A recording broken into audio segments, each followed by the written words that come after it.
Sejarah pembentukan peraturan perundang-undangan di Indonesia mencakup beberapa tahapan penting. 1. Era penjajahan Belanda tahun 1602 sampai tahun 1942. Pada masa ini, hukum di Indonesia banyak dipengaruhi oleh hukum Belanda. Peraturan-peraturan yang berlaku adalah aturan-aturan kolonial yang diterapkan oleh pemerintah Belanda. 2. Masa kemerdekaan tahun 1945 sampai tahun 1950. Setelah proklamasi kemerdekaan pada 17 Agustus tahun 1945, Indonesia mulai merumuskan dasar hukum nasionalnya Undang-Undang Dasar tahun 1945 UUD tahun 1945 menjadi landasan utama. 3. Penerapan UUD tahun 1945 dan periode konstitusi sementara tahun 1950 sampai tahun 1959. Pada tahun 1950, Indonesia menerapkan Konstitusi RI Republik Indonesia Serikat. Namun, pada tahun 1959,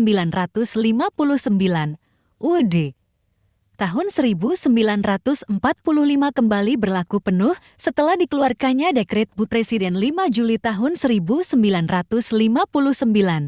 Peraturan perundang-undangan saat ini lebih banyak berbasis pada UUD tahun 1945. 4. Orde Baru tahun 1966 sampai tahun 1998. Di bawah pemerintahan Presiden Soeharto, pembentukan peraturan perundang-undangan seringkali dilakukan secara top-down dan sentralistik dan peraturan pemerintah banyak dikeluarkan untuk mengatur berbagai aspek kehidupan. 5.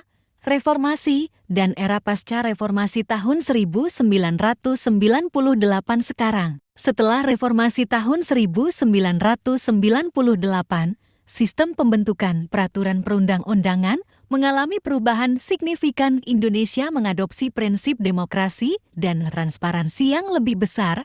Pembentukan undang-undang melibatkan proses legislasi yang melibatkan DPR dan partisipasi publik. Pembentukan peraturan perundang-undangan di Indonesia melibatkan beberapa tahapan yang sistematis dan berdasarkan aturan yang jelas. Berikut adalah beberapa tahapan utama. 1.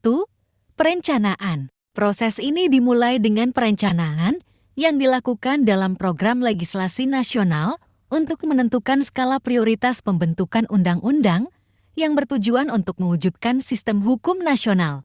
2. Pembahasan dan pengesahan rancangan undang-undang. Rancangan undang-undang yang telah disepakati bersama oleh legislatif dan eksekutif kemudian diajukan oleh legislatif kepada eksekutif untuk disahkan menjadi undang-undang. 3. Pengundangan. Peraturan perundang-undangan harus disahkan secara resmi dengan menempatkannya dalam Lembaran Negara Republik Indonesia, tambahan Lembaran Negara Republik Indonesia, atau tambahan Berita Negara Republik Indonesia.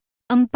Penyebarluasan. Penyebarluasan dilakukan oleh DPR, pemerintah sejak penyusunan prolegnas, penyusunan rancangan peraturan perundang-undangan, pembahasan peraturan perundang-undangan, hingga pengundangan undang-undang untuk memberikan informasi dan memperoleh masukan masyarakat serta pemangku kepentingan. Pembentukan peraturan perundang-undangan di Indonesia juga diatur oleh beberapa undang-undang seperti UU No. 12 tahun 2011 tentang pembentukan peraturan perundang-undangan yang telah diubah dengan UU No. 15 tahun 2019 dan UU No. 13 tahun 2022.